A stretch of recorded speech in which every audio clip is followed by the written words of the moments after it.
কোনো জিনিস দেখতে যদি হয় অনেক বেশি সুন্দর, খেতেও কিন্তু সেটা হয় অনেক বেশি তৃপ্তির, তাই না? আর আমি সব কিছু চেষ্টা করি একটু সুন্দর করে করার জন্য। এই যে আজকে একটা মজার রেসিপি শেয়ার করব, কত সুন্দর দেখতে লাগতেছে মাশাল্লাহ। আসসালামু আলাইকুম। তো আপনারা তো সবাই বুঝতেই পারছেন কি বানাতে চলে আসছি। আজকে আবার একটা ডাবের পুডিং বানাতে চলে আসছি। গরম আসলে তো এরকম পুডিং চলতেই থাকে বাসায়, তো আজকে ভাবলাম আমি সুন্দর করে শিউলি ফুল দিয়ে একটা ডাবের পুডিং বানাবো। নিয়ে যে শিউলি ফুল বানিয়ে তারপর এই যে নারকেলগুলোকে আমি গোল গোল করে কেটে ছুরি দিয়ে শিউলি ফুলের মতো করে বানিয়ে নিলাম। এরপর আবার গাজর নিয়ে নিছি, শিউলি ফুলের যে কি বলে ডাটাটার মতো থাকে না লাল, ওইটা বানাবো, সেজন্য গাজর একদম পাতলা করে কেটে তারপরে এরকম লম্বা লম্বা আর কি সরু করে কেটে নিলাম।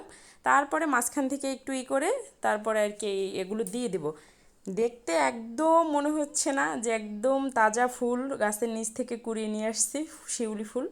তো যাই হোক, তারপর চলে আসলাম, এই যে আমার ডাবের পানিটা একদম সেকে জাল করা ফ্রিজে ছিল মূলত, কারণ এইটা থেকে আমি কিছুটা পানি খাইছিলাম, তো আর বাকিটা পুডিংয়ের জন্য রেখে দিয়েছিলাম।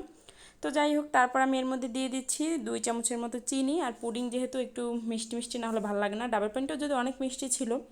তারপর দিয়ে দিচ্ছি আমি প্রায় 1 চামচ 1.5 চামচের মতো আগার আগার পাউডার। এটা ছাড়া তো অবশ্যই হবে না, তা তো সবাই জানেন যে যে কোনো তরল জিনিস জমাট বাঁধাতে মানে এটার খুবই প্রয়োজন। তো যাই হোক, তারপরে এই যে আগার আগার পাউডার, চিনি এগুলো ঠান্ডা থাকতে আগেই মিক্সড করে নিয়েছি সুন্দর করে। পানিটা গরম হওয়ার পর এগুলো দিলে দেখা যায় জমাট বেঁধে যায়, সেজন্য ঠান্ডা অবস্থায় সুন্দর করে মিক্সড করে নিয়ে অনেকক্ষণ ধরে বলক দিয়ে নিচ্ছিলাম, মানে সুন্দর করে কিছুক্ষণ জাল করে নিচ্ছিলাম, তাতে যাতে ভালোভাবে সেট হয়। এই যে আমি বেশ কিছুক্ষণ সুন্দর করে এরকমভাবে বলক দিয়ে নিচ্ছিলাম। আর ওইদিকে আবার আমি বাটিটা সাজিয়ে ফেলছিলাম, যেই বাটিটা আর কি পুডিংটা বসাবো। তো সেখানে আবার অল্প কিছু নারকেল দিয়ে তারপর সাজিয়ে ফেলছিলাম। অনেকগুলো নারকেল দিছি। আমার কাছে মনে হয় পুডিং খাওয়ার সময় বেশি বেশি এই নারকেলগুলো কামড় পড়লে এত ভালো লাগে, নরম তো নারকেলটা, খুব ভালো লাগে খেতে। তো আমি এই জন্য বেশি করে দিছি, এই যে নিচে দিছি। তারপর সব পানিগুলো ঢেলে দিয়ে ডাবের পানিটা, তারপরে উপরে আবার সেই শিউলি ফুলগুলো সুন্দর করে সাজিয়ে সাজিয়ে দিব, যাতে দেখতে অনেক বেশি সুন্দর লাগে। আর আমি অনেকগুলো ফুল দিয়ে দিছি, আর বানিয়েছিলাম অনেকগুলো। আমি ভাবছি যে খেতে জানি বেশি ভালো লাগে, সেজন্য বেশি করে নারকেল দিয়ে তারপরে একদম ফুল দিয়ে ভরে দিছি। কি সুন্দর লাগতেছে না মাশাল্লাহ। তো যাই হোক, তারপর আমি সব ফুলগুলো এক এক করে সাজিয়ে দিচ্ছি সুন্দর করে। তারপর আর কি ফ্যানের নিচে রেখে দেবো কিছুক্ষণ, শুধু ওই যে মানে চুলার যে তাপটা গরম ওইটা যাওয়ার জন্য।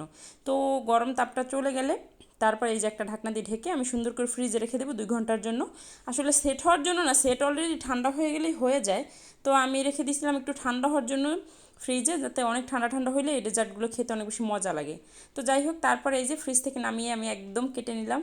মাশাল্লাহ কত সুন্দর লাগতেছে, তাই না পুডিংটা? আর খেতে তো অনেক বেশি মজার ছিল, মানে কি বলবো, দেখলেই একদম চোখ জুড়িয়ে যায়, তাই না?